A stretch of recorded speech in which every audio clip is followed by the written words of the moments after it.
Me llamo Antonio y llevo trabajando en construcción desde que tenía 18 años. Pasé 3 años levantando casas en mi pueblo, jornadas largas bajo el sol, pero el dinero nunca alcanzaba. Mi esposa estaba embarazada de nuestro segundo hijo, y cada día los gastos se hacían más pesados. Un día mi compadre Raúl llegó de visita desde Estados Unidos. Traía dinero ahorrado, y hasta había comprado un terreno. Me dijo que si me animaba a cruzar, en un año podría juntar suficiente para comprar casa y montar un negocio. La verdad es que no lo pensé mucho. Necesitaba esa oportunidad. Lo que Raúl nunca me contó, lo que tal vez él mismo no sabía, era lo que pasaba en el desierto de noche, cuando el calor del día desaparecía y otras cosas empezaban a moverse en la oscuridad. Mientras empacaba mi mochila esa tarde de abril, despidiéndome de mi familia, no tenía idea de que estaba a punto de vivir algo que me perseguiría para siempre. Salimos de Altar, Sonora, un grupo de 15 personas. El coyote nos dijo que caminaríamos 3 noches por el desierto hasta llegar al punto donde nos recogería una camioneta del otro lado. 3 noches sonaba manejable. Lo que no sabíamos es que solo 12 de nosotros terminaríamos ese viaje. La primera noche fue la más dura físicamente. El calor del día quedaba atrapado en la arena, y caminábamos sudando como si fuera mediodía. Llevábamos mochilas con agua y algo de comida. El coyote, un tipo flaco de unos 40 años que solo se hacía llamar el Chino, iba adelante marcando el paso. Nos había advertido que no hiciéramos ruido, que no prendiéramos linternas innecesariamente, que siguiéramos sus instrucciones al pie de la letra. Caminamos como 6 horas esa primera noche. Cuando empezó a amanecer nos escondimos bajo unos arbustos grandes, en una zona con rocas que daban algo de sombra. El plan era dormir todo el día y seguir al anochecer. Estaba tan cansado que me quedé dormido casi instantáneamente. Me despertaron voces a mediodía. Abrí los ojos y vi que varios del grupo estaban discutiendo en voz baja. Una mujer llamada Rocío, que venía desde Oaxaca, decía que había escuchado algo raro mientras todos dormíamos, como pasos arrastrándose cerca, pero cuando miró no había nadie. El Chino le dijo que seguro fueron animales, que en el desierto hay coyotes, serpientes, todo tipo de fauna, que no se preocupara, pero yo noté que él también se veía inquieto, más de lo normal. Seguí su mirada y vi que estaba observando el horizonte con atención, como buscando algo específico. El calor del día fue insoportable. Tomamos agua racionada y tratamos de descansar lo más posible. Algunos rezaban, otros solo miraban al cielo. Yo pensaba en mi esposa, en mis hijos, en que todo esto tenía que valer la pena. Cuando cayó la noche emprendimos la marcha de nuevo. Esta segunda noche el terreno era más difícil, con más subidas y bajadas, más rocas. Varios tropezábamos seguido. Un muchacho joven, como de 20 años que se llamaba Kevin, se torció el tobillo feo en una caída. El Chino lo revisó y dijo que podía seguir pero más despacio. Íbamos como a mitad de la noche, cuando el Chino nos hizo detenernos con un gesto brusco. Todos nos congelamos. Él miraba hacia la izquierda, hacia una zona de colinas bajas. La luna estaba casi llena, y se podía ver bastante bien el paisaje. «¿Qué pasa?», susurró alguien. «Silencio», ordenó el Chino. «No se muevan». Seguimos su mirada. Al principio no vi nada. Luego, poco a poco, empecé a distinguir figuras. Personas caminando en fila por una de las colinas. Eran como 20 o 30, moviéndose lento, en silencio total. Iban en la misma dirección que nosotros, pero por un camino paralelo. «¿Quiénes son?», preguntó Rocío. «Otro grupo». El Chino no respondió de inmediato. Observaba fijamente a esas figuras. Después de un minuto largo, habló con voz tensa. «No son otro grupo. Quédense aquí. Ni un ruido, ni un movimiento». «¿Qué son entonces?», insistió Kevin. «Los perdidos», dijo el Chino. «Los que no lo lograron. Caminan todas las noches, repitiendo el mismo trayecto». Un escalofrío me recorrió completo. Miré de nuevo hacia las figuras. Ahora que mis ojos se habían ajustado mejor, podía ver más detalles. Su forma de caminar era extraña, mecánica, y aunque la distancia era considerable, había algo en ellos que no se veía humano del todo. Demasiado delgados, movimientos demasiado rígidos. «Eso es mentira», dijo un hombre mayor del grupo. Está tratando de asustarnos. Cállese, siseó el chino. Si nos detectan, si hacen contacto visual directo con nosotros, nos van a seguir. Y no queremos eso. Créanme. Nos quedamos ahí agachados detrás de unas rocas, observando ese desfile silencioso. Las figuras siguieron caminando hasta que desaparecieron detrás de otra colina. Solo entonces el chino nos permitió movernos. ¿Eso pasa seguido?, pregunté. Más de lo que la gente cree. Este desierto se ha llevado a cientos, miles de personas en los últimos años. No todos descansan. Algunos quedan atrapados, repitiendo el camino que no pudieron terminar.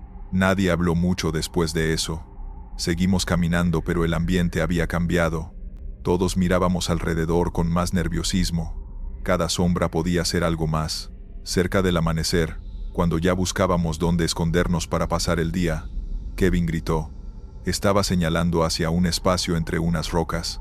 Nos acercamos, y ahí estaba, una mochila vieja, ropa dispersa, y huesos humanos, blanqueados por el sol, parcialmente cubiertos por la arena.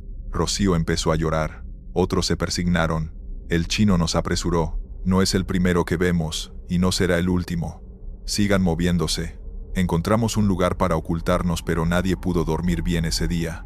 El calor era una cosa, pero el miedo era otra. Saber que estábamos caminando por un cementerio gigante, que cada metro de arena podía tener historias terribles enterradas. La tercera noche fue la peor. Estábamos todos exhaustos, deshidratados a pesar de racionar el agua, adoloridos, pero era la última noche. Según el chino, solo unas horas más, y llegaríamos al punto de encuentro. Llevábamos como 2 horas de camino cuando Rocío se detuvo súbitamente. «Alguien me está llamando», dijo. «¿Qué?». El chino se acercó a ella. «Escuché mi nombre». Alguien dijo Rocío, claramente. Nadie dijo nada. «Siga caminando». Pero ella insistía. Decía que había escuchado una voz de mujer llamándola desde atrás, desde la oscuridad por donde ya habíamos pasado. El chino la tomó del brazo con fuerza. «No voltee. No responda. Es una trampa. Esas cosas imitan voces para que la gente se separe del grupo. Camine». Rocío estaba aterrada, pero obedeció. Seguimos avanzando. Pero entonces Kevin también se detuvo. Yo también escuché algo. Mi nombre. La voz de mi mamá. «No es tu mamá», dijo el chino. «Ignóralo. Todos, pongan atención solo al camino adelante. No escuchen nada que venga de atrás o de los lados». Pero era difícil ignorarlo, porque yo también empecé a escucharlo. Una voz que sonaba exactamente como mi esposa, llamándome desde la oscuridad, diciéndome que volviera, que los niños me necesitaban, que esto era un error. Me detuve sin darme cuenta. El chino me sacudió. «No es real, entienda. No es ella. Es este lugar», jugando con su mente. Seguí caminando, pero las voces no paraban.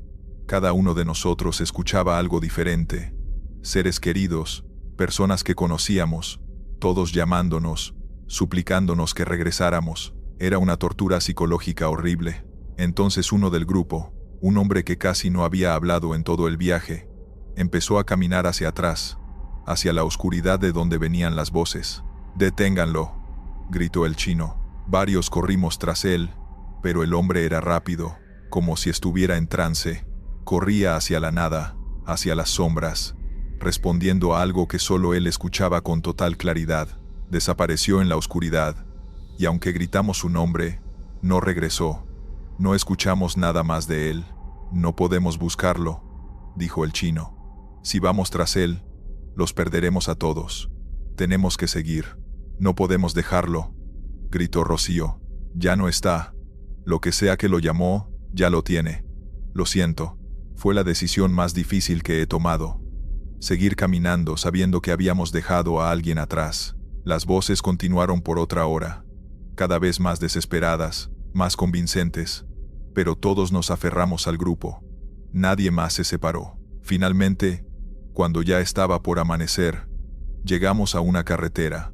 Era pequeña, de terracería, pero era algo hecho por humanos, algo concreto.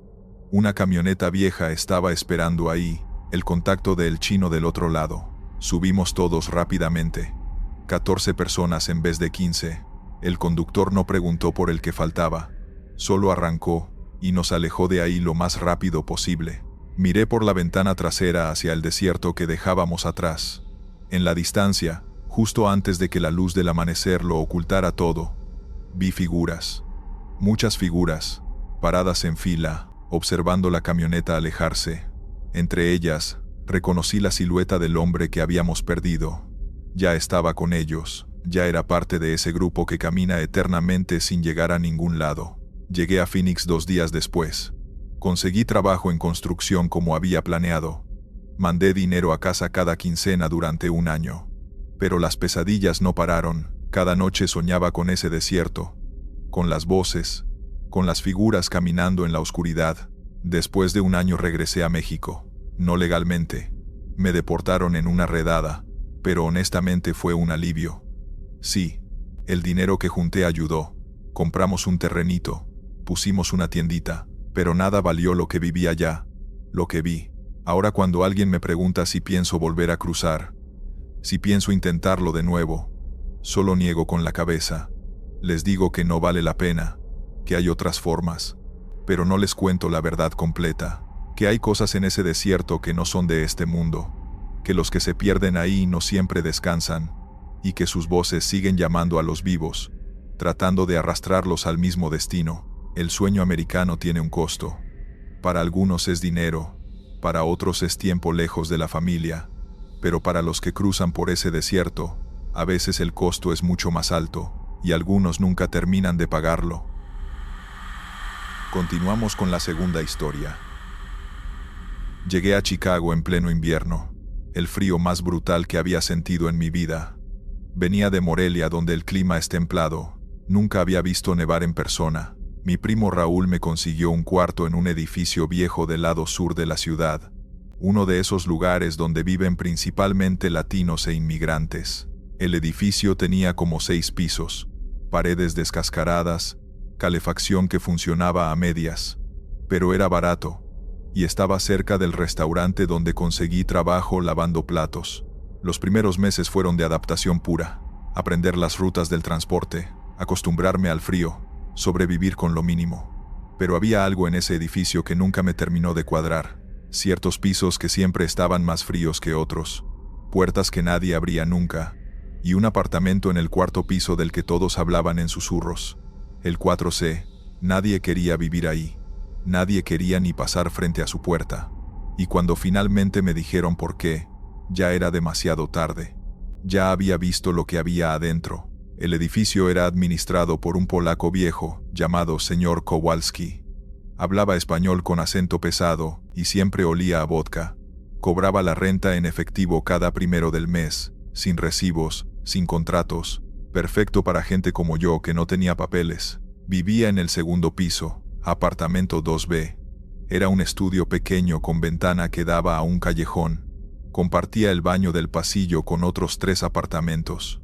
No era lujo, pero era mío. Los vecinos eran una mezcla de mexicanos, guatemaltecos, algunos africanos, todos en situaciones similares, trabajando duro, enviando dinero a casa, tratando de pasar desapercibidos. Había un ambiente de comunidad. Nos ayudábamos cuando podíamos, pero nadie hablaba del 4º piso. Bueno, no directamente.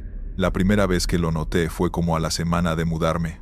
Subí a las escaleras, porque el elevador nunca funcionaba, y al pasar por el 4º piso sentí un frío diferente. No era solo temperatura, era algo más profundo, como si el aire mismo estuviera pesado. Había 4 apartamentos en ese piso: 4 Amperio, 4B, 4C y 4D. 3 tenían señales de vida, luz bajo las puertas, sonidos adentro, pero el 4C estaba completamente oscuro y silencioso, y su puerta tenía algo raro. Estaba cubierta con símbolos dibujados con marcador negro, cruces, palabras en español que parecían oraciones. Le pregunté a Raúl sobre eso esa noche. Ah, el 4C, dijo incómodo. Ese apartamento tiene historia. ¿Qué tipo de historia? Hace como 3 años vivía ahí una familia.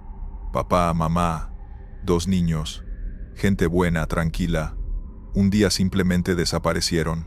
Dejaron todo: ropa, muebles, comida en el refrigerador, como si hubieran salido un momento, y nunca regresaron. Y nadie supo qué les pasó. La policía vino, investigó un poco, pero ya sabes cómo es. Eran indocumentados.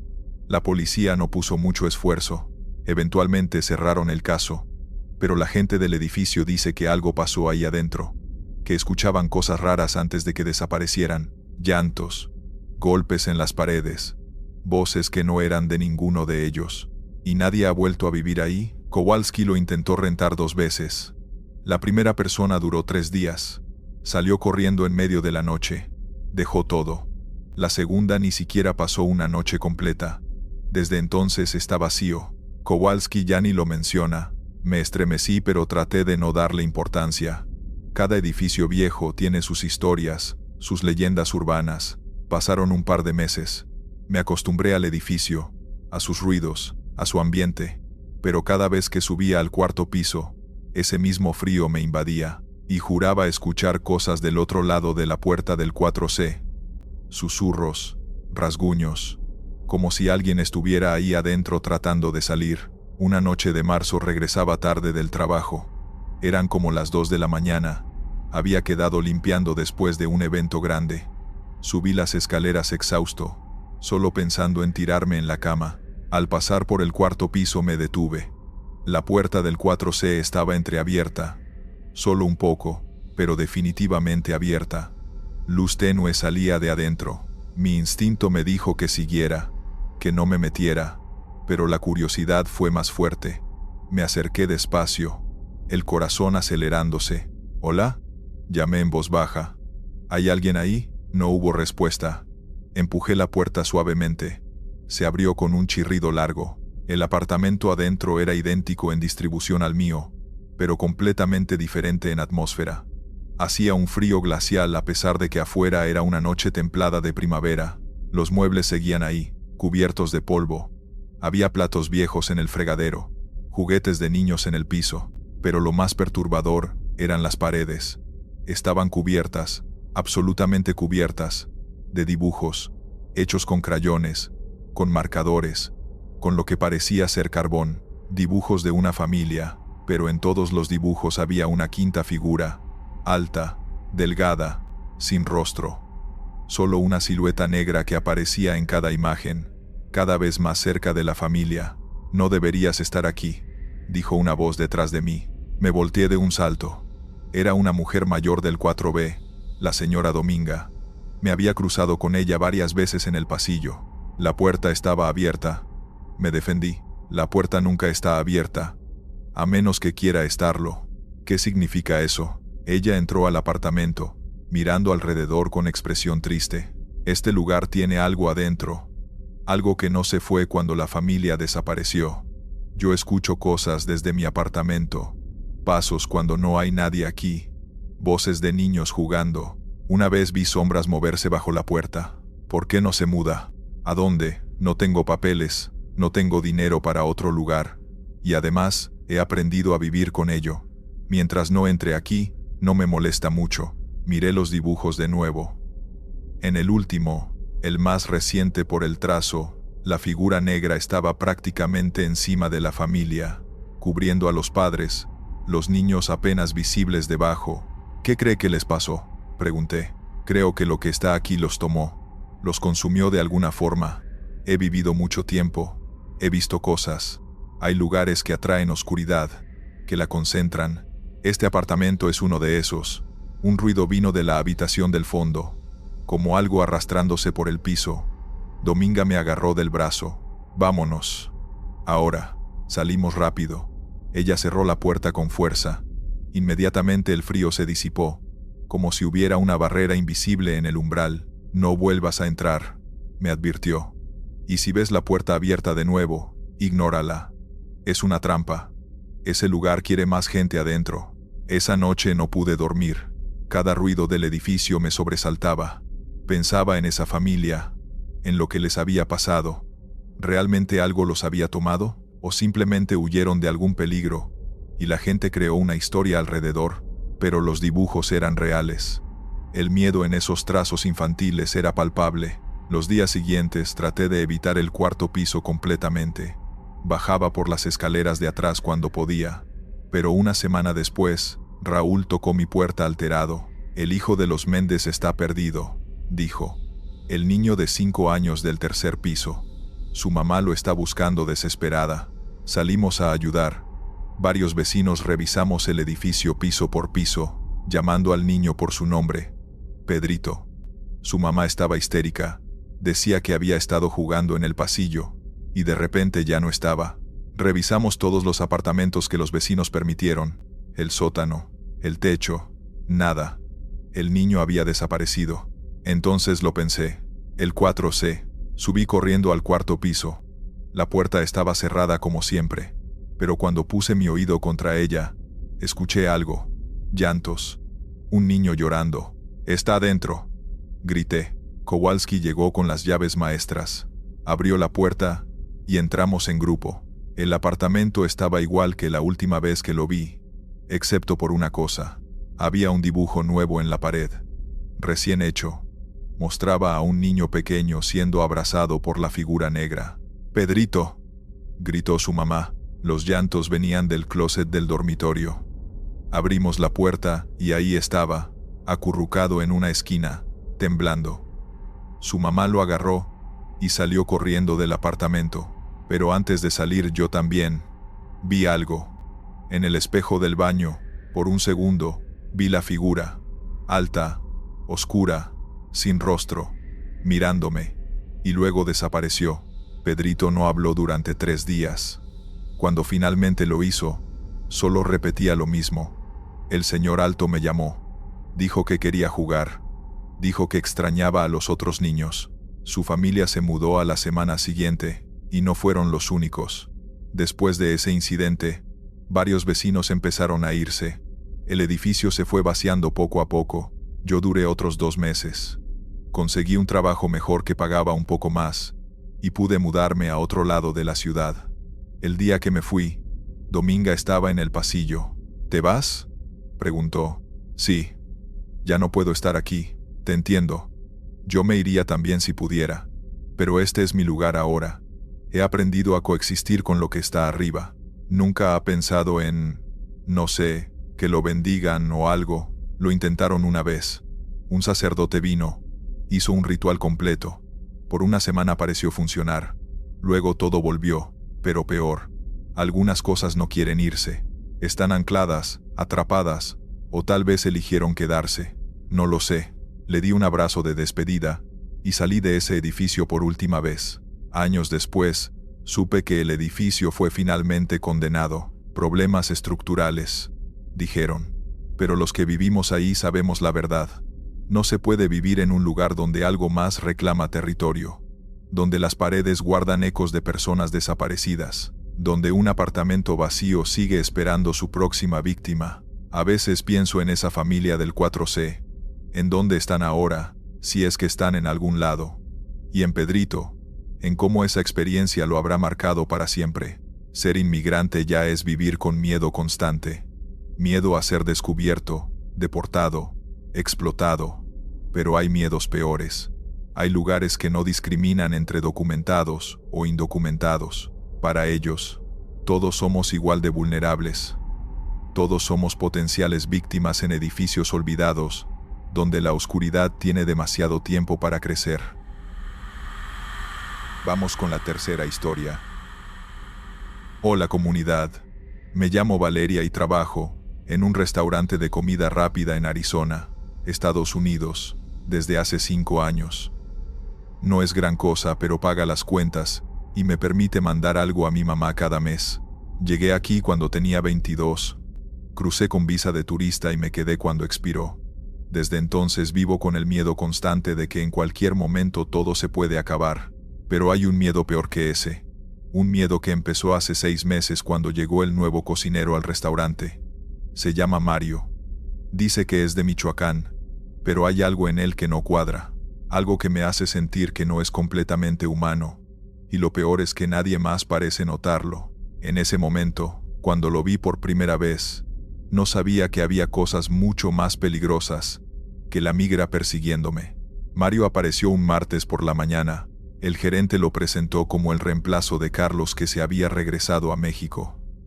Era un tipo de estatura promedio, como de 40 años, siempre con una gorra de béisbol puesta. Su cara era normal, olvidable incluso, pero sus ojos, tenían algo raro, demasiado oscuros, como si fueran completamente negros, sin distinguir la pupila del iris. Lo primero extraño que noté fue que nunca comía. Trabajábamos turnos de 8 horas, y todos nos tomábamos breaks para comer algo del restaurante. Mario nunca lo hacía. Cuando le ofrecían comida, decía que ya había comido antes, o que no tenía hambre. Después de 2 semanas de verlo rechazar todo, empecé a prestar más atención. Tampoco sudaba. En la cocina hacía un calor infernal. Todos terminábamos empapados, pero Mario siempre estaba seco.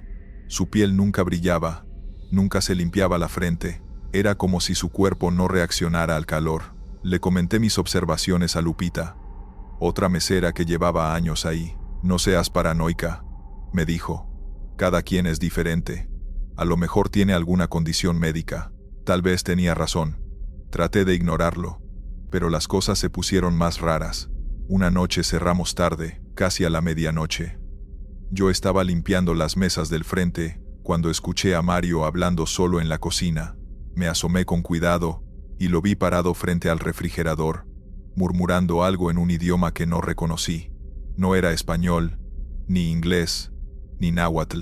Era algo más antiguo, más gutural. Se dio cuenta de que lo estaba viendo y se calló inmediatamente. Me sonrió, pero fue una sonrisa que no llegó a sus ojos. ¿Necesitas algo?, me preguntó. No, solo. ¿Estás bien? Perfectamente. Solo hablaba por teléfono, pero yo no había visto ningún teléfono. Y su boca se movía de una forma extraña cuando pronunciaba esas palabras desconocidas, como si su mandíbula se desencajara ligeramente. A la semana siguiente, uno de los repartidores, un chico llamado Toño, dejó de venir. El gerente dijo que había renunciado sin aviso, pero Toño vivía en el mismo complejo de departamentos que yo, y yo sabía que necesitaba el trabajo desesperadamente. No tenía sentido que se fuera así. Pregunté a otros si sabían algo. Nadie sabía nada, excepto que Mario había sido el último en verlo. Habían cerrado juntos 2 noches antes. Estaba muy estresado, dijo Mario cuando le pregunté directamente. Me contó que tenía problemas familiares. Dijo que se iba a regresar a México, pero cuando pasé por el departamento de Toño, su compañero me dijo que todas sus cosas seguían ahí. Su ropa, sus documentos, todo. Como si hubiera salido un momento y nunca regresado. Empecé a tener pesadillas. Soñaba con Mario parado junto a mi cama, observándome dormir. En los sueños su boca se abría demasiado, imposiblemente grande, mostrando hileras de dientes que no eran humanos. Me despertaba sudando, con el corazón acelerado. Una madrugada me desperté, sintiendo que alguien me observaba. Abrí los ojos lentamente, y mi corazón casi se detiene. Había una sombra junto a la ventana de mi cuarto, una silueta humana, completamente inmóvil, mirando hacia mi cama. Prendí la luz de un manotazo. No había nadie. La ventana estaba cerrada con seguro desde adentro. Revisé todo el departamento. Estaba sola, pero en el vidrio de la ventana, del lado de afuera, había una marca, como una mano presionada contra el cristal, pero los dedos eran demasiado largos, las articulaciones dobladas en ángulos imposibles. Al día siguiente, llegué al trabajo exhausta, asustada. Mario estaba en la cocina, preparando la comida del día. Cuando me vio entrar, sonrió de esa forma que no me gustaba. «¿Te ves cansada? ¿No dormiste bien?», no respondí. Pero él siguió hablando. «A veces es difícil dormir en un país que no es el tuyo, ¿verdad? Sin papeles, siempre con miedo de que toquen tu puerta. Debe ser agotador vivir así». Nunca le había contado sobre mi situación migratoria. Nadie en el trabajo sabía. Era mi secreto mejor guardado. «¿Cómo sabes eso?», pregunté con voz temblorosa. «Sé muchas cosas. Por ejemplo, sé que tu mamá está enferma, que por eso viniste aquí, para mandarle dinero para sus medicinas. Sé que extrañas Puebla, tu pueblo, las calles donde creciste. El miedo me paralizó. Retrocedí lentamente. ¿Quién eres? Su sonrisa se amplió. Soy alguien que entiende lo que es estar lejos de casa. Muy lejos. Más lejos de lo que puedes imaginar. Salí corriendo de la cocina. Lupita me vio y me detuvo. ¿Qué te pasa, Mario? Él. No es normal. Ya empezaste otra vez con eso. Mira, si no te cae bien está bien, pero no inventes cosas. ¿Cómo le explicaba? ¿Cómo le decía que ese hombre sabía cosas imposibles? Que había estado fuera de mi ventana, que no era humano. Esa noche pedí salir temprano. Inventé que me sentía mal. El gerente aceptó. Me fui casi corriendo a mi departamento. Cerré con doble llave. Puse una silla contra la puerta. Cerré todas las cortinas. Traté de calmarme. Tal vez estaba exagerando. Tal vez el estrés, el cansancio, el miedo constante de vivir sin papeles me estaba volviendo paranoica.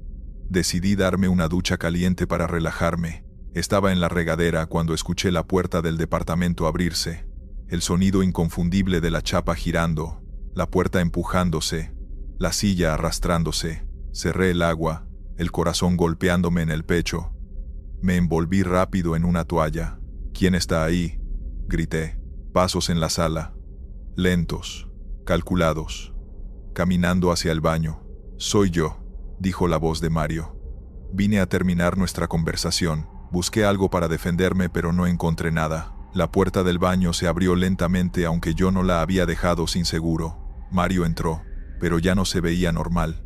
Su cuerpo parecía más largo, sus extremidades demasiado flacas, su cara se estiraba y contraía como si la piel no le quedara bien. ¿Sabes lo que soy?, preguntó con voz que sonaba como múltiples voces hablando al mismo tiempo. No pude responder.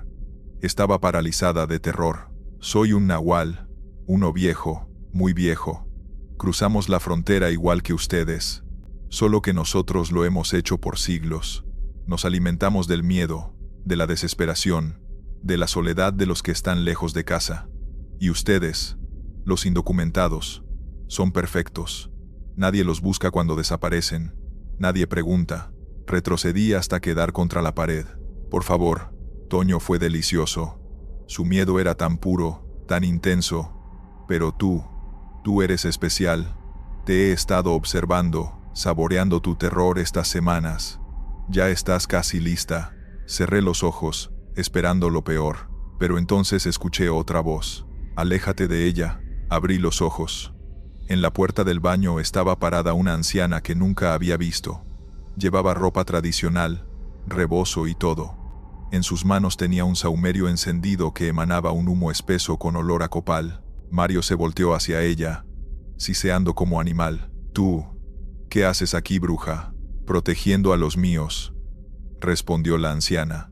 Empezó a recitar algo en náhuatl, palabras rápidas y firmes. Mario gritó, un sonido horrible que no era humano. Su cuerpo empezó a convulsionar, a cambiar. Vi pelo, garras, algo entre humano y animal tratando de emerger, pero el humo del sahumerio lo envolvió y empezó a disolverse, como si el humo lo estuviera quemando desde adentro. En segundos no quedó nada, solo cenizas en el piso del baño. La anciana se acercó a mí y me ayudó a levantarme. ¿Estás bien, hija? ¿Quién es usted? ¿Qué era eso? Yo también crucé, hace muchos años, y aprendí que no somos los únicos que lo hacen. Hay cosas de nuestro lado que vienen también, cosas que deberían quedarse en México, pero siguen a la gente que tiene miedo. El miedo los llama. ¿Cómo supo que yo? Tengo mis formas de saber cuando alguien está en peligro, pero tienes que ser más cuidadosa. Este país está lleno de peligros para nuestra gente. Algunos son de nuestro propio folclore, nuestras propias leyendas que cruzaron con nosotros. Me dio un pequeño saquito con hierbas. Ponlo bajo tu almohada. Te protegerá de ahora en adelante. Y si ves a alguien más como él, no dudes. Llámame. Me dejó un papel con un número de teléfono, y se fue tan silenciosamente como había llegado. Al día siguiente, Mario no llegó al trabajo. El gerente dijo que había llamado diciendo que tuvo que regresar a México por una emergencia familiar. Nadie volvió a saber de él, pero yo sé la verdad. Y ahora cuando veo a otros migrantes en la calle, en el trabajo, en cualquier lado, Los observo con cuidado, buscando señales de que sean realmente humanos, porque aprendí que cruzar la frontera no solo trae personas buscando una mejor vida, a veces trae cosas que no deberían estar aquí, cosas que se aprovechan de nuestra vulnerabilidad, de nuestro miedo, de nuestra soledad, y que para ellos somos presas perfectas, sin derechos, sin protección, sin nadie que pregunte por nosotros si desaparecemos. Todavía trabajo en ese restaurante, todavía mando dinero a mi mamá, todavía vivo con el miedo de ser deportada, pero ahora tengo otro miedo también, y ese saquito de hierbas nunca sale de mi bolsillo. Gracias por escuchar. Estos fueron los relatos. Suscríbete, deja un like y dime si te gustaron las historias de hoy. Nos vemos pronto.